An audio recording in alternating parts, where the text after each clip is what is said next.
Welcome back to Countryside Sagas, wishing you a peaceful day with open sky and steady crowd beneath your feet. Now, let's walk together into today's countryside tale. He didn't cry at the funeral. He didn't cry when the bank took everything. He didn't cry when his brother stood in an auction yard watching strangers carry off 20 years of his life, piece by piece.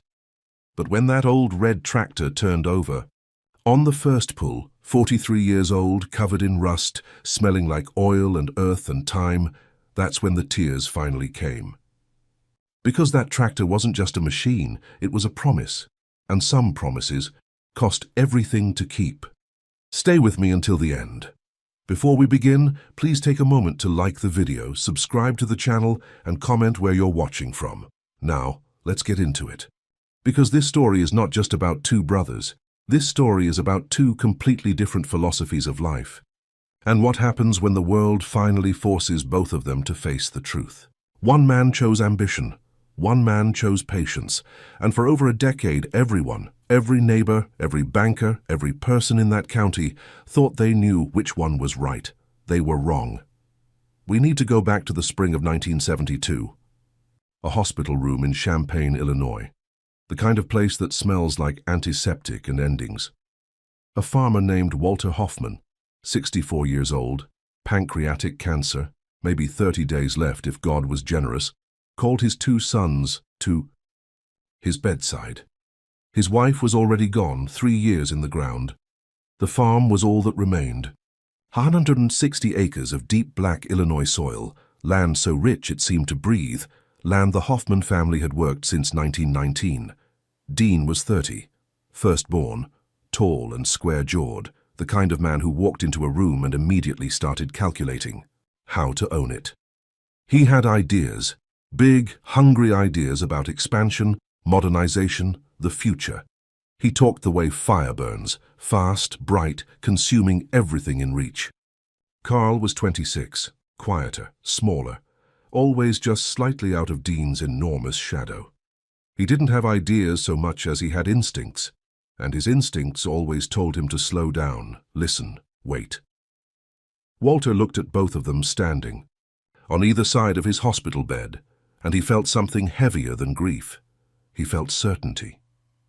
He knew exactly what was going to happen after he died. They would fight. They always fought. And this time, the fight would be over everything he'd spent 40 years building. So, he made the decision that would determine the rest of their lives. Splitting the farm. His voice was barely a whisper. Dean, you get the North 80. Carl, you get the South, separate. No shared equipment. What you do with your land is your business. Dean nodded immediately, already calculating. We can share equipment though, right? We should... No. Walter's voice cut through, sharp despite its weakness. You work your land, he works his. This is not a partnership. This is two men, two farms, two choices. And you will live with the consequences. Then Walter did something that would haunt Dean for the next 13 years. He turned to Carl and said quietly, Stay. Just you. I need to tell you something. Dean's face tightened. Why? What can't I hear? Because it's not for you. Go on now. And Dean Hoffman, a man who had never once accepted being second at anything, walked out of his dying father's hospital room, feeling the burn of that rejection like a brand. When they were alone, Walter reached out and took Carl's hand, and he told him a story. Listen carefully, Walter said, because I'm only going to say this once. In 1933, I was 25 years old. The Depression had hollowed out the Midwest like a slow rot. Corn that sold for $1 a bushel in 29 was going for 10 cents. My father, your grandfather Heinrich, had borrowed money in 27 to buy extra land, convinced the good times would never end. When the crash came, he couldn't make the payments. The First National Bank in Champaign foreclosed. But Carl, here's what I never told anyone, not even your mother. Heinrich didn't lose that farm to bad luck. He lost it to his own brother. Your great-uncle August had married a banker's daughter. When the foreclosure was being arranged, August knew before anyone else. He could have warned his brother, given him time to find another way. Instead, August arranged to buy the farm at auction himself, with his wife's family money. Your grandfather watched his own flesh and blood buy his land out from under him for 40 cents on the dollar. The family never spoke again. Heinrich died 2 years later. They called it heartbreak. It was really shame. Walter's grip tightened. I spent the next 15 years as a tenant farmer on land that should have been mine, saving every single penny, never borrowing, never spending what I didn't have, until I finally scraped together enough to buy it back. I paid full price. August was already dead. I paid his widow, and I swore on everything I had, that I would never, ever take on debt again. Carl sat very still. Why didn't you tell Dean? Because Dean wouldn't hear it. Dean thinks. He's smarter than everyone who came before him. He thinks the old ways are foolish. He will borrow money. He will expand. He will do everything I didn't do because he thinks I was a coward. Walter's eyes were fierce now, burning with the last, real fire he had left. Carl, I need you to keep the Farmall, the 1952 Super M sitting in the barn. It's 20 years old, worth maybe $1,000 at auction, but it's paid for. It works, and as long as you have it, you have no reason to borrow. The men who survive hard times aren't the ones with the newest equipment. They're the ones with no debt. When the banks come calling, and they always come calling eventually, the men who owe nothing are the men who keep their land. Promise me, Carl, no matter what Dean does, no matter how much he laughs at you. Promise me you won't borrow money, I promise, Carl said. Walter Hoffman smiled. The last real smile Carl would ever see on that weathered face. Good boy, he whispered. You were always the smart one. You just never knew it. 11 days later, Walter was gone, and the war between his sons began. The funeral was on a Tuesday morning in April. After the casseroles and the condolences and the long silences of neighbors who didn't know what to say, the two brothers stood in the old farmhouse kitchen and started dividing what was left. The land split was already settled. It was the equipment that got ugly. The Farmall, Dean said flatly. That's worth maybe $500 at auction. We split that money, buy something new. I've been looking at the John Deere 4020. Power steering. Twice the horsepower. I'm keeping the Farmall. Dean stared at his younger brother like he'd just spoken in a foreign language. What? I'm keeping it. Carl said it simply, without anger, without drama. You can have the rest of the equipment, the plow, the disc, the planter. I'll replace things as I need them, but I'm keeping Dad's tractor. Carl, that thing is 20 years old. It's a museum piece. The 40-120 can do twice the work in half the time. I don't need twice the work. I just need my work. Dean's face went red, that familiar anger rising fast. Dad put you up to this, didn't he? That private conversation. You're following some stupid dying wish. Fine, Carl said calmly. Figure out what the Farmall's worth. Subtract it from my share of everything else. Give me the difference in cash. But I'm keeping it. Dean shook his head, jaw tight, eyes burning. Fine, keep your museum piece. I'm going to build something Dad never had the guts to build. And in 10 years, when I'm farming 1,000 acres and you're still puttering around, on that antique, don't come to me for help. He slammed the door on the way out. Carl stood alone in the kitchen. Outside, the April fields were black and quiet. The old red Farmall sat in the barn, patient and still, waiting for its new owner. I promise, Dad, Carl said softly to the empty room. I'll keep the promise. Now, before we get to what happened next, I need to ask you something, and I want you to really sit with it. Have you ever watched someone you love walk confidently toward a cliff and known with absolute certainty what was at the bottom, but been completely unable to stop them? Because that is what the next 13 years looked like for Carl Hoffman. He stood on his 80 acres with his old tractor and his paid-off fields, and he watched his brother build something enormous and loud and glittering. And he watched the cracks form. And he waited. 3 months after Walter Hoffman's funeral, Dean drove to the John Deere dealership in Champaign and put a down payment on a brand new 4020. The price tag, $7,500, more money than his father had. Spent on equipment in the last decade of his life combined. Dean paid $2,000 down, financed the rest at $180 a month. He told himself it was manageable. And in 1973 it was. The Soviet Union had just made massive grain purchases. Export demand was exploding. Farmers who had been scraping by were suddenly making real money. Dean didn't just keep up, he accelerated. By the end of 1973, he had rented 40 additional acres from a neighbor. By 1974, he'd bought another 80 on credit, using his original land as collateral. By 1975, he was farming 200 acres and already drawing up plans for the next expansion. He bought a new truck, financed. New grain bins, financed. New equipment, financed. Every time Dean drove past his brother's farm, every time he saw that faded red Farmall working the same 80 acres, the same slow, methodical way it always had, Dean felt a mixture of pity and contempt that he didn't bother to hide. He stopped by one Sunday afternoon in the summer of '75. Told himself it was a brotherly visit. It wasn't. "Still running the old girl, I see," he called out, nodding at the Farmall. "Still runs fine," Carl said without looking up. Dean leaned against his new truck, smiling easy. "I cleared $12,000 last year, Carl." "12,000. What did you clear?" Carl was quiet for a moment. "Enough." Dean laughed. "That's your whole problem, little brother. You're satisfied with enough. I want more. I want to build something." "Dad was never brave enough to build." "Dad built plenty," Carl said quietly. "Dad was scared. Scared of debt. Scared of risk. Scared of his own shadow." Dean climbed in his truck, gravel spraying as he pulled out. Carl watched him go, then walked back to the Farmall. He ran his hand along the hood, the sun-warmed metal, the chips and scratches of 22 years of honest labor. "He doesn't understand, Dad," Carl said quietly. "But I do. I'll keep the promise." And he did.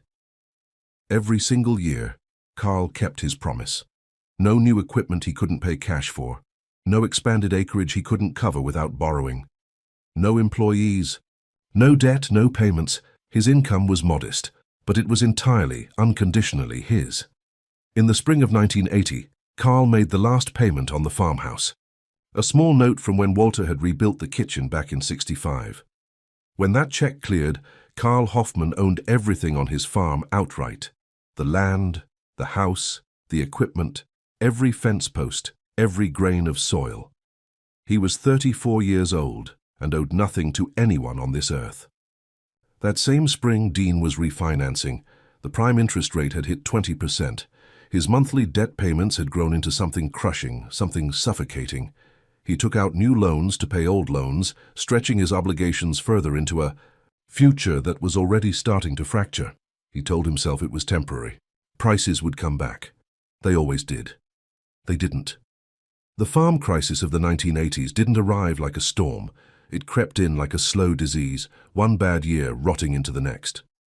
1980, interest rates spiked. Farmers who'd borrowed at 8% were suddenly paying 15%. 1981, grain prices started falling, the export boom quietly dying.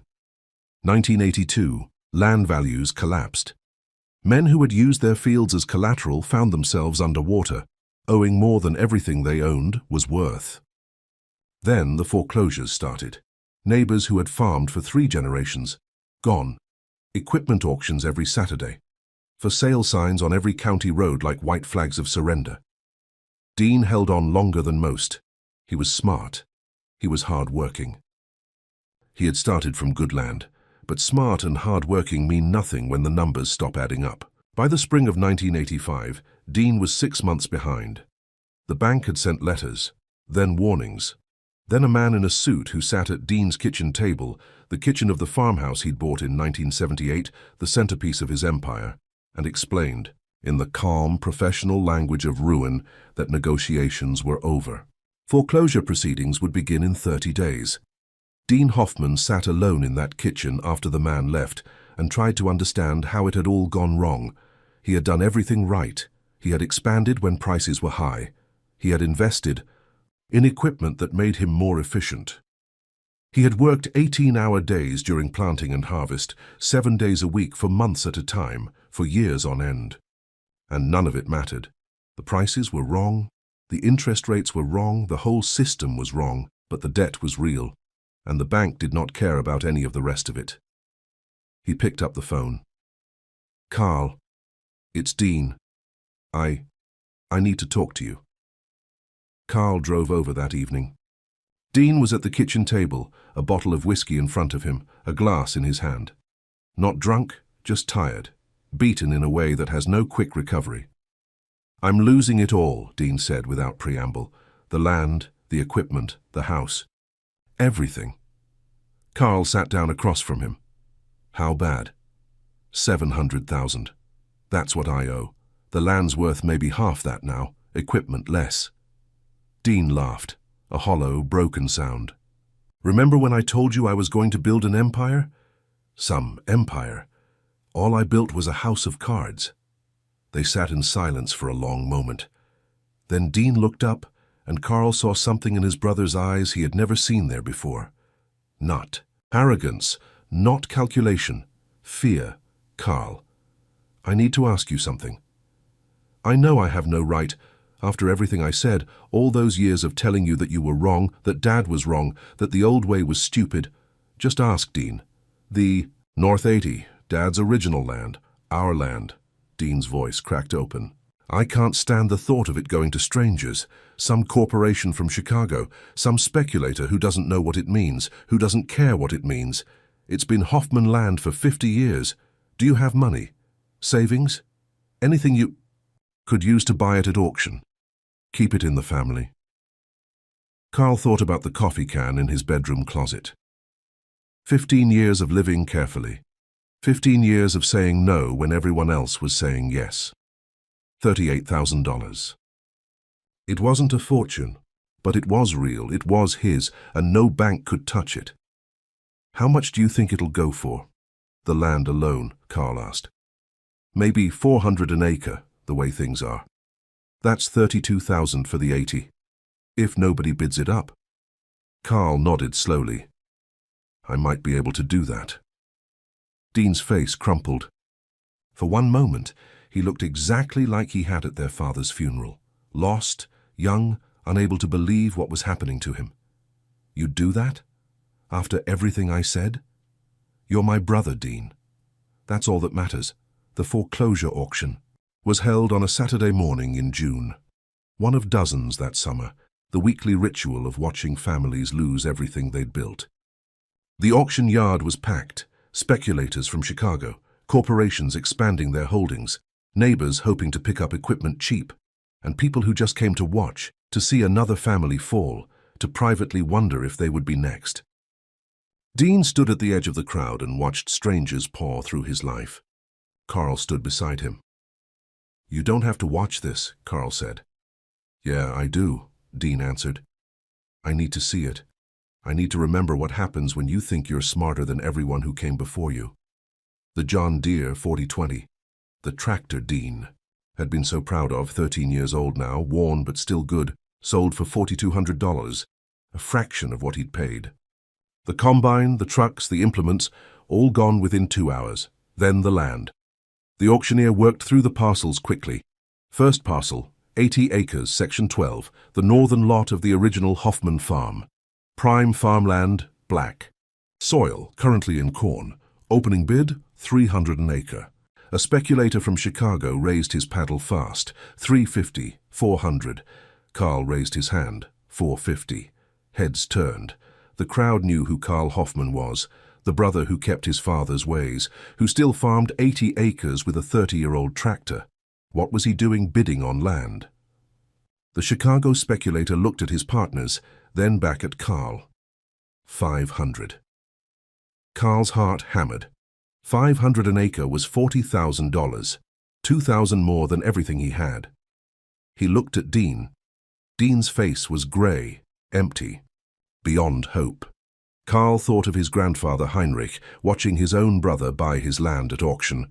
He thought of his father spending 15 years as a tenant on soil that should have been his. He thought of a hospital room, a dying man's hand gripping his, a voice barely above a whisper. "Promise me." 550, Carl said. The speculator frowned. $44,000 for 80 acres in the middle of a farm crisis. Not a steal. Not worth a bidding war when there were easier pickings down the road. Going once at 550, going twice. Carl held his breath until his lungs ached. Sold. Carl's knees went weak. He didn't have $44,000. He had $38,000. And then a hand landed on his shoulder. "I've got the other 6, said a voice. Carl turned. It was Harold Bennett, the farmer whose land sat south of his, 60 years old and weather-beaten, a man who had worked the same 300 acres since before Carl was born. "Harold, I can't. You can pay me back when you're able." Harold's voice was gruff, but his eyes were steady and kind. "Your daddy helped me out in '68 when the floods took half my corn. Never asked for a thing but a handshake. I figure this makes us even." Behind them, Dean was weeping. Not the quiet kind, the kind that comes from deep down, from somewhere that has been locked and sealed for a very long time. By noon, the auction was over. Dean had lost everything. Everything except the North 80, the original Hoffman land, the land their father had reclaimed from shame and sacrifice. His brother had saved it. The brother with the old tractor and no debt and a promise made to a dying man. Carl took Dean in. The farmhouse was small, 2 bedrooms, 1 bathroom, barely enough room for 1 man. With 2 grown brothers, it was cramped and tense and full of silences that pressed against the walls. The first months were hard. Dean was broken in a E.T. way that couldn't be rushed. But slowly, Carl put him back to work. Not as a hired hand, that would have been a humiliation neither of them could bear. As a partner, equal shares, equal labor, equal say. The North 80 that Carl had bought at auction was added to the South 80 his father had left him. And together, the 2 brothers farmed all 160 acres, the same 160 acres Walter Hoffman had divided in a hospital room, using the 1952 Farmall Super M that Dean had once called a museum piece. It was 33 years old, older than Dean himself, and it still ran, still pulled the plow, still did everything a tractor needed to do. One evening in the fall of '86, after a long harvest day, they sat on the porch with cold beers and watched the sun go down over fields that were finally, fully, at peace. "I was wrong," Dean said. Carl said nothing. He just waited, about everything, about Dad, about the Farmall, about you, about all of it. Dean took a long drink. "I thought debt was just a tool, like a plow, something you used to get what you wanted. I know now that debt is a trap. It looks like freedom, more land, more equipment, more possibilities, but it's not. It's a chain. And the longer you wear it, the heavier it gets." They sat in silence, watching the light fade over the same fields their father had worked, the same fields their grandfather had lost and their father had reclaimed with 15 years of quiet sacrifice. "Carl, yeah, thank you. For the land, for taking me in, for," Dean's voice caught, "for not giving up on me." Carl put a hand on his brother's shoulder. "You're my brother," he said simply. "That's what brothers do. In 1992 they made it official." Carl sold Dean half the North 80, the land he'd bought at auction, for exactly what he'd paid. No interest. No profit. Just a fair exchange that put the family farm back together the way it was meant to be. The deed was registered at the county courthouse on a Tuesday in April, almost exactly 20 years to the month after Walter Hoffman had divided his life's work from a hospital bed. "You know what this means?" Dean said, holding his copy of the deed. "We're real partners now. We've been partners for years, Dean. No, I mean legally, officially." Dean looked at the paper, then at his brother. "Dad would be proud." Carl smiled.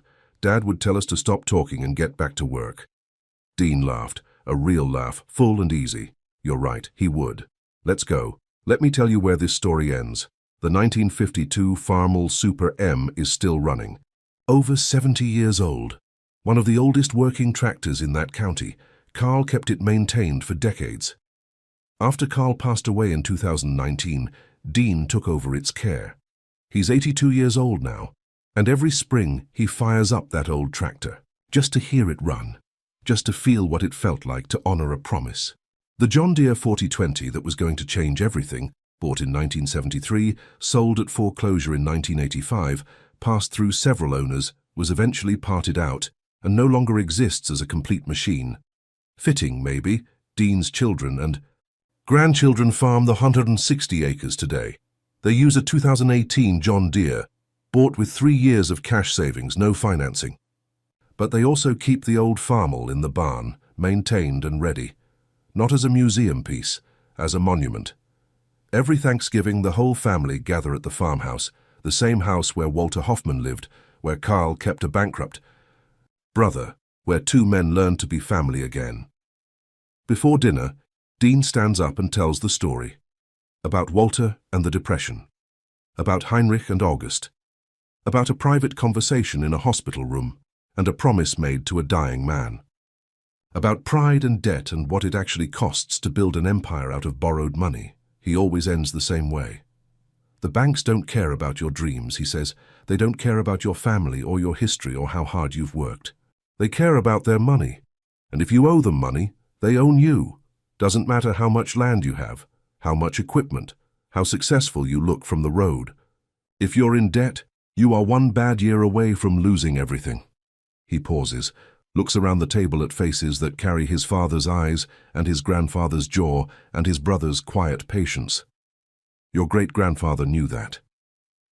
Your grandfather knew that. Uncle Carl knew that. It took me losing everything to finally learn it. He raises his glass. To Carl, to Dad, to everyone who knew the truth and tried to teach it to those of us too stubborn to hear it. The family drinks. And out in the barn, the old Farmall sits in the dark, patient and red, ready for spring. That's not a museum piece, out there. Dean is right about that much, finally. It's not a museum piece. It is a monument to a promise kept, to the quiet, stubborn, unglamorous wisdom of knowing that enough, truly, deeply, peacefully enough, is more than any empire ever was.